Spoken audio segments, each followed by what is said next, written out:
Mahal naming Panginoon, sa panahon ng Semana Santa, kami ay nagdarasal ng iyong gabay at liwanag.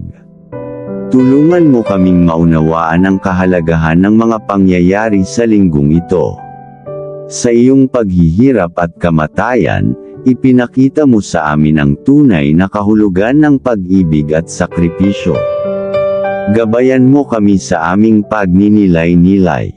Bigyan mo kami ng lakas ng loob na harapin ang aming mga kasalanan at kahinaan.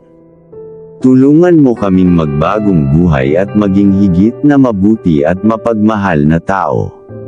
Sa oras ng aming pagsubok at paghihirap, ipaalala mo sa amin na ikaw ay laging nariyan para sa amin.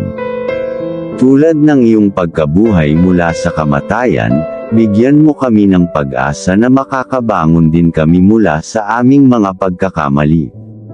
Sa iyong mahal na pangalan, kami ay nagdarasal. Amen.